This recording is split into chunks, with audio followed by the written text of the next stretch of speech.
സുഹൃത്തുക്കളെ, ഇത് 2025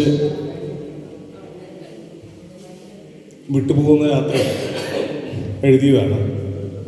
എല്ലാവരും ഭയങ്കര ആഘോഷം, 12 മണിക്കുള്ള ആഘോഷം, പടക്കം പൊട്ടലും, പിന്നെ വാട്സാപ്പ് തുറക്കുമ്പോൾ ഹാപ്പി ന്യൂ ഇയർ എന്ന് പറയുമ്പോൾ നമ്മൾ ആ ഒരു 2025 ചില സംഭവങ്ങൾ, പ്രത്യേകിച്ച് ചേർപ്പ് ചൊവ്വൂര് ഭാഗത്തുണ്ടാകുന്ന തുടർച്ചയായ അപകടങ്ങളും അതിജീവിതത്തെ നിരാശപ്പെടുത്തുന്ന രീതിയിൽ, മനസാക്ഷിയെ നിരാശപ്പെടുത്തുന്ന രീതിയിലുള്ള കോടതി വിധിയൊക്കെ ചേർന്ന് ഒരു വല്ലാത്ത മാനസികാവസ്ഥയിലാണ് എഴുതുന്നത്. അപ്പോൾ ആ ഒരു കവിതയാണ് മാറ്റത്തിൻ്റെ ഭ്രൂണം. കാവ്യശിഖയിൽ 1-ാം തീയതി ടീം മുല്ലനയുടെ ദിനമാണ്, വ്യാഴാഴ്ച. കോമൺ ആയിട്ടുള്ളൊരു ദിവസമാണ്, എല്ലാവർക്കും ഓപ്പൺ ആയിരുന്നു. അപ്പോൾ അന്ന് തന്നെ അത് ആദ്യമായിട്ട് അത് ചെയ്യുന്നു, പബ്ലിഷ് ചെയ്യുന്നു. ഒരു കത്തിൻ്റെ സ്വഭാവമാണ്. നമ്മൾ കവിതയ്ക്ക് ഏത് സ്വഭാവം പാലിക്കാമല്ലോ. പ്രിയ 2025, നിന്നോട് ചിലതെല്ലാം തുറന്നു പറയാതെ ചുമ്മായൊരു വിട പറയൽ അസാധ്യം. നഗരത്തിലേക്കുള്ള യാത്രയിൽ പാടത്തിൻ്റെ പച്ചപ്പിലേക്ക് തിരിയും വളവെത്തുമ്പോൾ ഓർക്കും, കഴിഞ്ഞ വർഷം ന്യൂ ഇയർ ആഘോഷിച്ച അതേ വളവിൽ ഇന്നലെ ഒരു വാഹനാപകടത്തിൽ ഒരമ്മയും കുഞ്ഞും, പച്ചപ്പിൽ തെറിച്ചു വീണ ചുടുരക്തം. ആ വീട്ടിലേക്ക് വന്ന റീത്തുകൾ സജീറിൻ്റെയും സ്വാമിനാഥൻ്റെയും സക്കറിയയുടെയും കടകളിൽ നിന്ന് തന്നെ. ആർക്കെങ്കിലും സംശയമുണ്ടോ? എന്നിട്ടും ചിലർ പുച്ഛിക്കുന്നു. എന്തു മതേതരത്വം, എന്തു മനുഷ്യത്വം! ന്യൂ ഇയർ ആഘോഷങ്ങളിൽ പടക്കങ്ങൾ പൊട്ടുമ്പോൾ പാതിരാക്കി പെണ്ണിന്റെ കവിളത്ത് വീഴുന്ന അടിയുടെ ശബ്ദം ആര് കേൾക്കാൻ? അതിജീവിത ഇപ്പോൾ എന്തായിരിക്കും ഓർക്കുക? അത്താണി സെന്ററിൽ സ്വന്തം വണ്ടി തടഞ്ഞു നിർത്തിയ ആ ടെമ്പോയിലുള്ളവർ തുപ്പലും മദ്യവും വെറുപ്പും പഴുപ്പും ഭീഷണിയും ചേർത്ത അശ്ലീല സാക്ഷരത ക്ലാസ് പരിശീലിച്ചതിൻ്റെ പുഴുക്കുത്തു നിറഞ്ഞ കടന്നൽ വാക്കുകളും,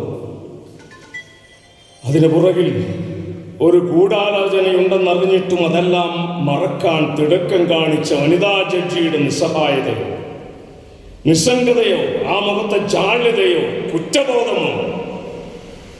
വാട്സാപ്പിൽ നിറയെ സന്ദേശങ്ങൾ, happy new year, happy new year, പുതുവത്സരാശംസകൾ. നീ വിട പറയുമ്പോൾ, സമാധാനത്തിൻ്റെ തിരശ്ശീല പിളർന്നപ്പോൾ ഊർന്നു വീണ കൊളുത്തുകൾ, ഹൃദയത്തിൽ ഏൽപ്പിച്ച മുറിവുകളിൽ ക്രിമിനലുകൾ കോരിയിട്ട വെന്തു മലച്ച കരിഞ്ഞ പാഴ്വാക്കുകൾ മാത്രം ബാക്കി, പാഴ്വാക്കുകൾ മാത്രം ബാക്കി. സ്ത്രീ പീഡനം, അഴിമതി, രാഷ്ട്രീയ കൊലപാതകം, ഓട്ടുമറിച്ചു വിൽക്കൽ, കുതിക്കാൽ വെട്ട്, ചതി, നുണ, അവസരവാദം, കരിങ്കാലിപ്പണി. സത്യസന്ധമായി സഹായിച്ചവരും സ്വയം സമർപ്പിച്ചവരും ഇപ്പോഴും നിരാശയുടെ അടുപ്പിലെ ചാരം മൂതിക്കത്തിക്കുകയാണ്. അവർ അടിപിടിക്കാതെ കഞ്ഞി വേവുന്നത് കണ്ണിൽ എണ്ണയൊഴിച്ച് കാവലിരിക്കുന്നുണ്ട്. അവർ അടിപിടിക്കാതെ കഞ്ഞി വേവുന്നത് കണ്ണിൽ എണ്ണയൊഴിച്ച് കാവലിരിക്കുന്നുണ്ട്. അവർ കിളികളെ നോക്കി നെടുവീർപ്പെടുന്നില്ല, പ്രഭാതം നോക്കി വിലപിക്കുന്നില്ല. നീ പിടഞ്ഞു വീണപ്പോൾ അടക്കം ചെയ്യപ്പെട്ടിടത്ത് 4 മണിപ്പൂക്കൾ അല്ലെങ്കിൽ 10 മണിപ്പൂക്കൾ മുളച്ചു പൊന്തും, അല്ലെങ്കിൽ ഒരു റോസാപ്പൂ, ഒരു പൂമരം, അതുമല്ലെങ്കിൽ ഒരു തൊട്ടാവാടി. മഞ്ഞുതുള്ളി വീഴുമ്പോൾ കൂമ്പുന്നത്, വെയിലേൽക്കുമ്പോൾ തല ഉയർത്തുന്നത് ഒരു തൊട്ടാവാടി. കാത്തിരിക്കാം, കാത്തിരിക്കാം. നീ എപ്പോഴെങ്കിലും ആലോചിച്ചിട്ടുണ്ടോ 2025 ലക്ഷ്മണരേഖയ്ക്കുള്ളിൽ സീതമാർ എന്നും സുരക്ഷിതം. ആ രേഖയ്ക്ക് പുറത്ത് ശൂർപ്പണേഖ, താടക, ഹിഡുംപി, ഏകലവ്യൻ, അഭിമന്യു, കർണൻ, കരിന്തണ്ടൻ എന്നും ചതിക്കപ്പെടുന്നു. ഈ തിരിച്ചറിവിനൊപ്പം കാലഹരണപ്പെട്ടതിൽ നിന്നും കാലത്തിൽ കൊത്തിവെച്ചതിനെ തിരിച്ചറിയാനുള്ള വിവേചന ബുദ്ധി കൊടുക്കുന്നതിൽ 2026 ഒരിക്കലും പിശുക്ക് കാണിക്കാതിരിക്കട്ടെ. ആമേൻ. എന്ന് മാത്രം പ്രാർത്ഥിക്കട്ടെ. വേണ്ട ഇനി മെഴുകുതിരി കത്തിക്കേണ്ട, അതൊരുകിത്തീരുന്നത് കണ്ടിരിക്കാൻ വയ്യ. പന്തങ്ങൾക്ക് എണ്ണയൊഴിക്കുന്നതിൽ തൽക്കാലം മുഴുകാം. 2026 സസൂക്ഷ്മം നോക്കിയിരുന്നപ്പോൾ ഒരു ഭ്രൂണം വളരുന്നത് പോലെ, മാറ്റത്തിൻ്റെ ഭ്രൂണം. 2026 സസൂക്ഷ്മം നോക്കിയിരുന്നപ്പോൾ ഒരു ഭ്രൂണം വളരുന്നത് പോലെ, മാറ്റത്തിൻ്റെ ഭ്രൂണം.